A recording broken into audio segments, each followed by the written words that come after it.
శాంతినివాసం సమరసతా సందేశం సకలకళానిలయం సర్వవేద వేదాంత జ్ఞానతత్వం సకలశుభకర శ్రీకరమందారం శ్రీకాంత శ్రీమంత హేమంతం.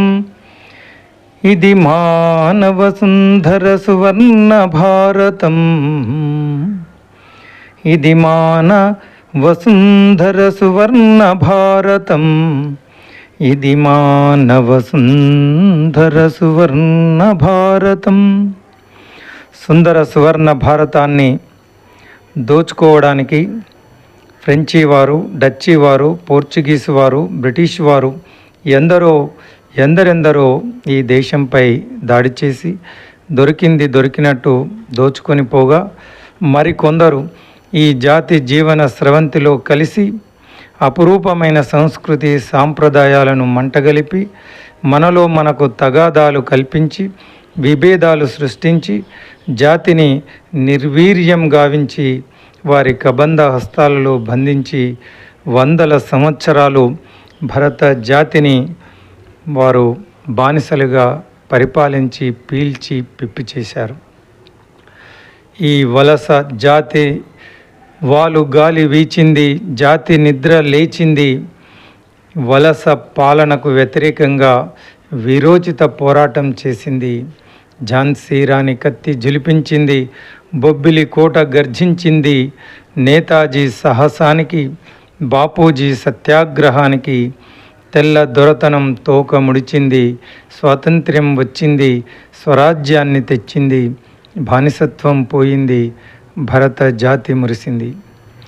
ప్రపంచ ఉద్యమాలకే ఉదాహరణగా నిలిచిన అద్భుతమైన భారత స్వాతంత్ర్య పోరాటం ఒక విహంగ వీక్షణం. తదనంతర పరిణామాల గురించి తెలుసుకుందాం. భారత ఉపఖండంలో స్వాతంత్ర్య సముపార్జనకై జరిగిన అనేక ఉద్యమాలన్నిటికీ కలిపి భారత స్వాతంత్రోద్యమం ఇండియన్ ఫ్రీడమ్ స్ట్రగుల్గా పరిగణిస్తాం. అనేక సాయుధ పోరాటాలు, అహింసాయుత పద్ధతిలో జరిగిన ఉద్యమాలు భారత స్వాతంత్రోద్యమంలో భాగాలు. భారత ఉపఖండంలోని బ్రిటిష్ ఇతర వలస పాలకుల పాలనను అంతమొందించడానికి వివిధ సిద్ధాంతాలను అనుసరించే అనేక రాజకీయ పక్షాలు ఉద్యమించాయి. 16వ శతాబ్దంలో పోర్చుగీసు వారి ఆక్రమణలకు వ్యతిరేకంగా అబ్బక్కరాని చేసిన పోరాటాలను, 17వ శతాబ్దం మధ్యలో బెంగాల్లో ఈస్ట్ ఇండియా కంపెనీకి వ్యతిరేకంగా జరిగిన సాయుధ పోరాటాలను వలస పాలనపై వ్యతిరేకతకు మొదటి అడుగుగా చెప్పవచ్చు. మొదటి సంఘటిత సాయుధ పోరాటం బెంగాల్లో ప్రారంభమై తర్వాత రాజకీయ పోరాటంగా పరిణామం చెంది భారత జాతీయ కాంగ్రెస్గా ఆవిర్భవించింది. వీరు మన దేశ స్వాతంత్ర్యం కోసం చాలా పోరాటం చేశారు. 20వ శతాబ్దం మొదట్లో ఈ పద్ధతులలో విప్లవాత్మకమైన మార్పులు వచ్చాయి. కాంగ్రెస్లో అతివాదులైన లాలా లజపత్ రాయ్, బాల గంగాధర్ తిలక్, బిపిన్ చంద్రపాల్, వీరినే లాల్ బాల్ పాల్గా మనం పిలుస్తాం. వీరు విదేశీ వస్తు బహిష్కరణ, సమ్మె, స్వావలంబన మొదలైన పద్ధతులను అవలంబిస్తే అరబిందో వంటి వారు తీవ్రవాద మార్గాలను అవలంబించారు.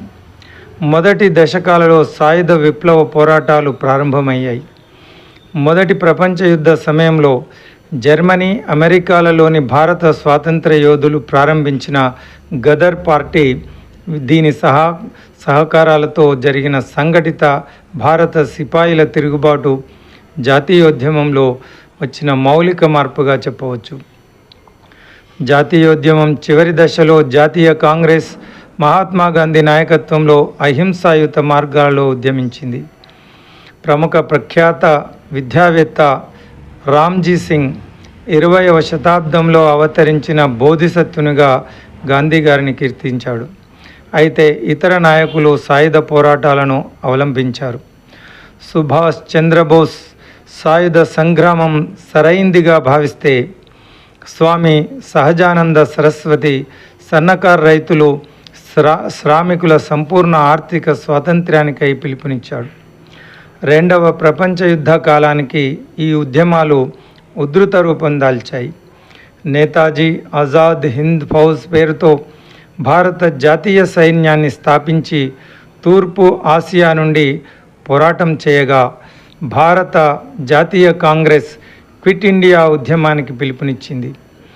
చివరి బ్రిటిష్ గవర్నర్ జనరల్ అయిన విస్కౌట్ లూయిస్ మౌంట్ బాటన్ 1947 జూన్ 3న బ్రిటిష్ ఇండియాని లౌకిక భారతదేశంగాను ఇస్లామిక్ పాకిస్తాన్గాను విభజిస్తున్నట్టు ప్రకటించారు. 1947 ఆగస్టు 14న పాకిస్తాన్, 1947 ఆగస్టు 15న భారతదేశం స్వతంత్ర దేశాలుగా అవతరించాయి. స్వాతంత్ర్య అనంతరం హిందూ ముస్లింల మధ్య తీవ్ర మత ఘర్షణలు తలెత్తాయి. అప్పటి భారత ప్రధాని నెహ్రూ, ఉప ప్రధాని వల్లభాయ్ పటేళ్లు మౌంట్ బాటన్ను గవర్నర్ జనరల్గా కొనసాగవలసిందిగా కోరారు. 1948లో ఆయన స్థానంలో చక్రవర్తి రాజగోపాలాచారి గవర్నర్ జనరల్గా నియమించబడ్డారు. 565 సంస్థానాలను భారతదేశంలో విలీనం చేసే బాధ్యతను సర్దార్ వల్లభాయ్ పటేల్ స్వీకరించారు.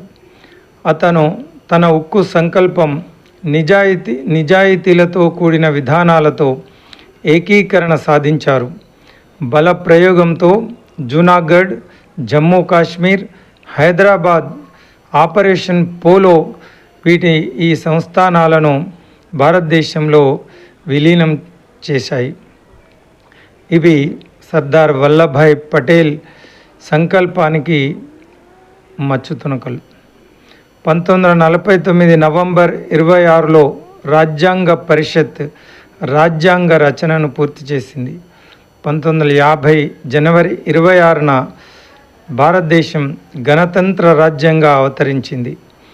రాజ్యాంగ పరిషత్ డాక్టర్ రాజేంద్ర ప్రసాద్ను ప్రథమ రాష్ట్రపతిగా ఎన్నుకోవడంతో అతను రాజగోపాలాచారి నుండి బాధ్యతలు స్వీకరించారు. స్వతంత్ర సర్వసత్తాక భారతదేశంలో గోవా 1961, పాండిచ్చేరి 1953-54, సిక్కింలు 1975లో విలీనమయ్యాయి. 1952లో మొదటి సార్వత్రిక ఎన్నికలు జరిగాయి. ఈ ఎన్నికలలో 62% పౌరులు తమ ఓటు హక్కును వినియోగించుకున్నారు.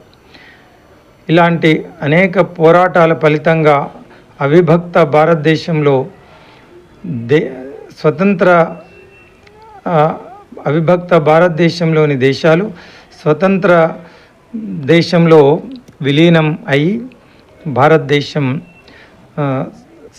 గణతంత్ర రాజ్యంగా ఆవిర్భవించింది. 1947 15న స్వతంత్రం దేశంగా ఆవిర్భవించినప్పటికీ 1950 జనవరి 26న భారత రాజ్యాంగం అమల్లోకి వచ్చింది. అయితే అప్పటి వరకు బ్రిటిష్ వారి పాక్షిక పాలనలో కొనసాగింది. భారత రాజ్యాంగం భారతదేశాన్ని సర్వసత్తాక సామ్యవాద ప్రజాస్వామ్య గణతంత్ర రాజ్యంగా ఆవిర్భవింపజేసింది. ఉపఖండంలో మరో దేశం పాకిస్తాన్ 1956లో ఇస్లామిక్ గణతంత్ర రాజ్యంగా ఆవిర్భవించినప్పటికీ ఆ దేశంలో అనేక అంతర్గత అధికార పోరాటాల కారణంగా ప్రజాస్వామ్యం అణిచివేయబడింది. ఈ పరిణామాలు చివరికి 1971 భారత్ పాకిస్తాన్ యుద్ధంలో తూర్పు పాకిస్తాన్ బంగ్లాదేశ్గా ఆవిర్భవించేటట్టు దారితీసింది.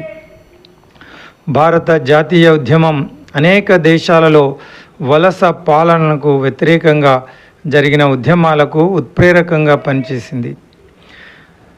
బ్రిటిష్ సామ్రాజ్య పతనానికి, కామన్వెల్త్ ఆవిర్భావానికి దారితీసింది. తర్వాత జరిగిన అనేక ఉద్యమాలకు అహింసాయుత గాంధేయవాదం మార్గదర్శకమైంది. 1955 1968 మధ్యలో మార్టిన్ లూథర్ కింగ్ ఆధ్వర్యంలో జరిగిన అమెరికా పౌర హక్కుల ఉద్యమం, దక్షిణాఫ్రికాలో వర్ణ వివక్షకు వ్యతిరేకంగా నెల్సన్ మండేలా చేసిన పోరాటం, మియన్మార్లో ఆంగ్ సాంగ్ సూకీ ప్రజాస్వామ్యం కోసం చేసే పోరాటాలను ఇందుకు ఉదాహరణగా చెప్పవచ్చు. అయితే ఇవి భారత స్వాతంత్ర్య ఉద్యమం, దాని పరిణామాలు, ప్రపంచవ్యాప్తంగా దాని ప్రభావం. జై హింద్.